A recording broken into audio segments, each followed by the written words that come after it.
അയാളെ കണ്ടിട്ട് വരുന്ന വഴിയാണോ? അല്ല, ഞാൻ വീട്ടിൽ കയറിയിട്ടാണ് വരുന്നത്. അയാളെ കണ്ടിട്ട് ഒരു എക്സ്പ്ലനേഷൻ ഞാൻ പ്രതീക്ഷിച്ചത് ഹൊറർ മൂഡാണ്. ഇതിപ്പോ ഹോളിവുഡ് പടം പോലെ ടൈം ട്രാവൽ ആക്കി കളഞ്ഞില്ലേ? ഹൊററായിരുന്നു വല്ല മന്ത്രവാദിയും പോയി കാണായിരുന്നു. ഇതിപ്പോൾ എന്ത് ചെയ്യുമെന്നാ കൺഫ്യൂഷൻ. ഞാൻ ആക്ച്വലി ഡോക്ടറെ കാണണമെന്ന് പറഞ്ഞത് അങ്ങനെ ഒരു റെഫറൻസ് തരാനാണ്. ഒരു റിയൽ ലൈഫ് സംഭവം. ഞാൻ കഴിഞ്ഞതിന് മുമ്പത്തെ വർഷം SMH ഹോസ്പിറ്റലിലായിരുന്നപ്പോൾ ഉണ്ടായൊരു സംഭവമാണ്. അവിടുത്തെ സീനിയർ സർജൻ മധു ഡോക്ടർ ഒരു കേസ് അറ്റൻഡ് ചെയ്തുകൊണ്ടിരുന്നപ്പോൾ നടന്ന കാര്യം. എന്തായിരുന്നു കേസ്? കോളിസിസ്റ്റക്ടമി ആയിരുന്നു കേസ്. പേഷ്യൻ്റ് ആണെങ്കിൽ ഒരു 24-25 ഇയേഴ്സ് പ്രായമുള്ള പെൺകുട്ടിയും. സർജറിക്ക് മുമ്പുള്ള പ്രീ എക്സാമിനേഷൻസ് എല്ലാം കഴിഞ്ഞ് ആള് പെർഫെക്റ്റ് ഫിറ്റ് ആണെന്ന് മനസ്സിലാക്കിയിട്ട് ജിയെ കൊടുത്ത് ബെഡിൽ കിടത്തി. മിനിറ്റുകൾക്കുള്ളിൽ തന്നെ ECGയിലെ ഡ്രമാറ്റിക് ആയിട്ടുള്ള വേരിയേഷൻസ് കണ്ടു. എല്ലാവരും പാനിക്കായിപ്പോയി. പിന്നെ കുറെ നേരത്തെ എഫേർട്സിന് ശേഷം ആള് സ്റ്റേബിളായി. എന്നിട്ട് സർജറി ഞങ്ങൾ അബോർട്ട് ചെയ്തു. റിക്കവറി ഏരിയയിൽ വെച്ച് കോൺഷ്യസ് ആയ ഈ പെൺകുട്ടി പറഞ്ഞതാണ് ഹൈലൈറ്റ്.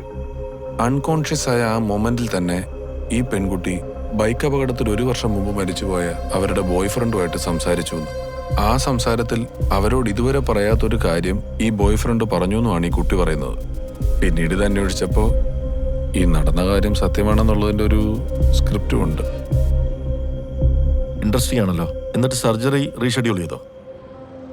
സർജറിക്ക് പേഷ്യന്റ് റെഡിയായിരുന്നു, ചെയ്യാൻ മധു സാറും. പക്ഷെ അനസ്തേഷ്യ ടീം സമ്മതിച്ചില്ല. പിന്നെ അവര് വേറെ എവിടെ പോയി ചെയ്തു എന്നാണ് കേട്ടത്. ഈ സംഭവം നമ്മുടെ ENTയിലെ വിനയകുമാർ സാർ ഒരു ആർട്ടിക്കിളായിട്ട് എഴുതി പബ്ലിഷ് ചെയ്തു. ഈ ആർട്ടിക്കിൾ വായിച്ചിട്ട് ഒരാൾ മധു സാറിൻ്റെയും അന്നത്തെ അനസ്തേഷ്യ ടീമിൻ്റെ അപ്പോയിൻമെൻറ്റ് വെച്ച് വിളിച്ചിട്ടുണ്ടായിരുന്നു. ആളൊരു നോൺ മെഡിക്കൽ പേഴ്സൺ ആയതുകൊണ്ട് മധു സാർ ആദ്യം ഒന്നും അത്ര എൻ്റർടൈൻ ചെയ്തില്ല. പിന്നീട് ഒരിക്കൽ IMA ഹാളിലൊരു ഫംഗ്ഷന് പോയപ്പം ഈ കക്ഷി അവിടെ വന്നിട്ടുണ്ടായിരുന്നു. വന്നതല്ലേന്നോർത്തൊരു ഹാഫ് മൈൻഡിൽ ഞങ്ങൾ സംസാരിച്ച് തുടങ്ങിയിട്ട് പിന്നെ ഒരു 1.5 മണിക്കൂറോളം ഞങ്ങൾ സംസാരിച്ചു. ഞങ്ങൾക്ക് അയാളെ പറ്റിയിട്ടുള്ള ആറ്റിറ്റ്യൂഡൊക്കെ മാറി. ആൾ ഇന്റലക്ച്വലാ. ഇപ്പോഴും ഞങ്ങളുമായിട്ട് കോണ്ടാക്റ്റൊക്കെ ഉണ്ട്. എന്താണ് അയാളുടെ ഐഡന്റിറ്റി? ആളൊരു ആംഗ്ലോ ഇന്ത്യനാ. ജോൺ മാസ്റ്റർ എന്നാണ് പേര്. എനിക്കെന്തോ ഡോക്ടർ അയാളെ ചെന്ന് കണ്ട ഇപ്പോൾ ഉള്ള കൺഫ്യൂഷൻസ് ഒക്കെ തീരും തോന്നുന്നു.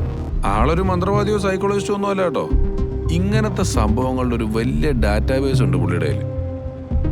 I think he can relate it somewhere. നിങ്ങൾ ഇത്ര കാര്യമായിട്ട് പറഞ്ഞ സ്ഥിതിക്ക് ആ കൺസൾട്ടേഷൻ കൂടെ ചെയ്തേക്കാം. ഓ, എന്തായാലും കാര്യങ്ങളൊന്ന് ക്ലിയർ ആവുന്നവരെ ഞാനിതാരോടും ഡിസ്കസ് ചെയ്യുന്നില്ല. Not even to Shabnam. ഞാൻ എന്തായാലും നാളെ ജോൺ മാസ്റ്റർ എന്ന് വിളിച്ച് ബ്രീഫ് ചെയ്ത് വെച്ചേക്കാം. ഡോക്ടർ ഡ്യൂട്ടി കഴിഞ്ഞ് പോകുന്ന സമയത്ത് പുള്ളിക്കാരൻ എന്തെന്ന് കണ്ടോ? ഓക്കെ, ഞാൻ 2 കൂടെ അടിച്ചിട്ട് വന്നോളാം. കഴിക്കുന്നില്ലല്ലോ? ഇല്ല, ഡ്രൈവ് വേണം. വേണ്ട, ഓക്കെ, ബൈ, താങ്ക് യു.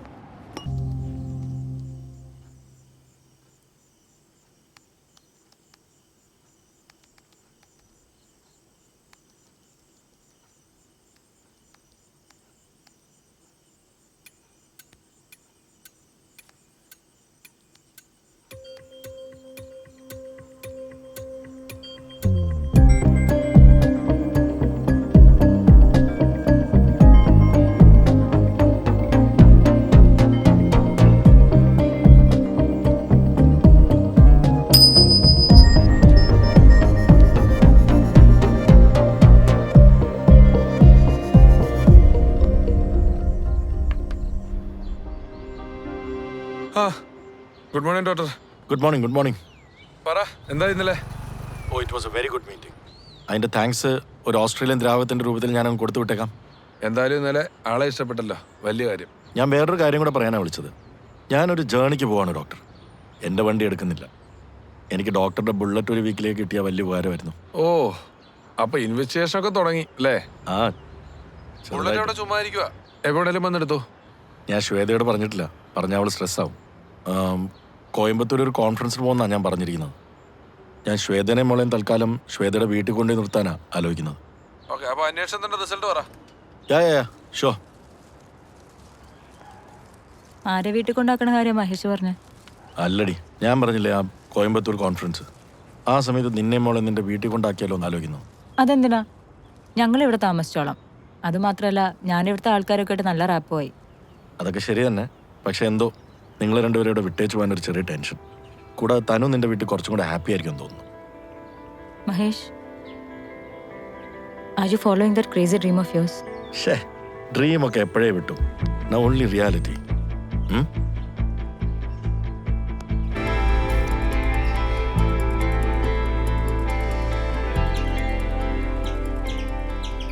ആരാ മോനെ? കൊച്ചു ത്രൈസി ടീച്ചറിന്റെ വീടല്ലേ? ആ, അപ്പൊ ഞാൻ പഠിപ്പിച്ച കുട്ടി അല്ല അല്ലേ?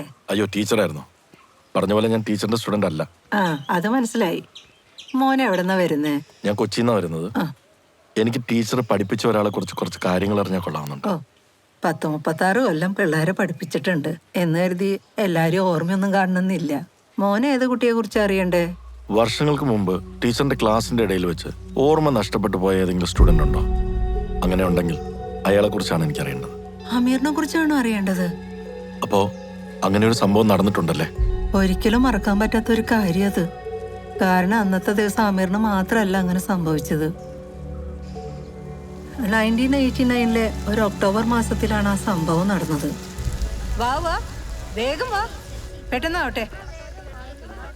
ഞാൻ നിങ്ങളുടെ കയ്യില് 5 ചെടികളുടെ ശാസ്ത്രീയ നാമം എഴുതിയ പേപ്പർ തന്നിട്ടുണ്ടല്ലോ.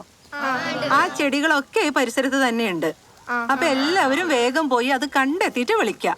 ഓക്കെ, ചെല്ല് ചെല്ല്, വേഗം ആയിക്കോട്ടെ.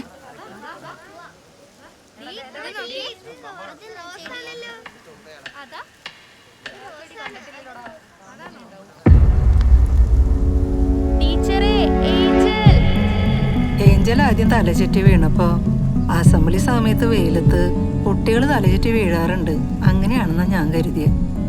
പക്ഷെ അത് കഴിഞ്ഞ് പെട്ടെന്ന് അമീറും തല കറങ്ങി വീണപ്പോ എല്ലാരും പേടിച്ചു. കാരണം ആ കുട്ടിയുടെ തല പൊട്ടി ചോര ഒലിക്കുന്നുണ്ടായിരുന്നു. അതെങ്ങനെ സംഭവിച്ചു? പെട്ടെന്ന് തല ചുറ്റി വീണപ്പോ എന്തിലെങ്കിലും ചെന്ന് തലയിടിച്ചതാവാനേ സാധ്യതയുള്ളൂ. എന്തായാലും ആ 2 കുട്ടികൾക്ക് പെട്ടെന്ന് തന്നെ ബോധം തിരിച്ചു കിട്ടി. ഏഞ്ചലിന് കുഴപ്പമൊന്നും ഉണ്ടായിരുന്നില്ല. പക്ഷെ അമീർ, ആ കുട്ടിയുടെ ഓർമ്മ നഷ്ടപ്പെട്ടിരുന്നു. അന്ന് ഈ കുട്ടികളെ ഏതെങ്കിലും ഡോക്ടേഴ്സ് വന്ന് പരിശോധിച്ചിരുന്നോ?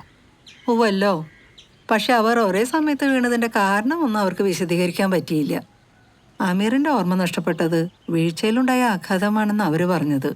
പിന്നീട് ഈ അമീറിന് എന്ത് സംഭവിച്ചെന്ന് ടീച്ചർക്ക് അറിയോ? പൊതുവെ ഈ അമീറിനെ അവന്റെ ഒപ്പിച്ചയും കുറിച്ച് ആളുകൾ പല കഥകളും പറഞ്ഞിരുന്നു.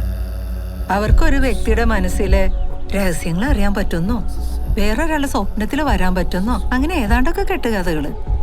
എന്തായാലും ഈ സംഭവത്തിന് ശേഷം ഏഞ്ചലിന്റെ പപ്പ എസ്റ്റേറ്റ് തൊഴിലാളികളെ കൂട്ടി വന്ന് അവരെ അടിച്ചോടിച്ചൊന്ന് അറിഞ്ഞ്. ഏഞ്ചല് പിന്നെ അതിനുശേഷം സ്കൂളിൽ പഠിക്കാൻ വന്നിട്ടില്ല. ആമിറിനെ കുറിച്ച് ഒരറിവും പിന്നീട് ഉണ്ടായിട്ടില്ല. ഈ ഏഞ്ചലിനെ പറ്റി കൂടുതൽ എന്തെങ്കിലും അറിയാൻ പറ്റുമോ? സ്കൂളിൽ അന്വേഷിച്ചാ? ഓ, അതിന് വലിയ ബുദ്ധിമുട്ടില്ല. ആ കുട്ടി എസ്റ്റേറ്റ് മാനേജർ ജോസഫിന്റെ മകളായിരുന്നു. അപ്പൊ അവിടെ പോയ ലാസ്റ്റ് സർവീസിലിരുന്ന സമയം അറിയാൻ പറ്റും. മോൻ അത് എളുപ്പമായിരിക്കും. Thank you teacher, thank you so much. അല്ല, ഈ അമീറിനെ പറ്റി ആദ്യമായിട്ട് ഒരാൾ അന്വേഷിച്ചു വരുന്നത്. മോൻ ശരിക്കും ആരാ? അമീറിന് ഏറ്റവും വേണ്ടപ്പെട്ട ഒരാളാ. പിന്നീട് ഒരിക്കൽ പറയാൻ ടീച്ചർ. Thank you.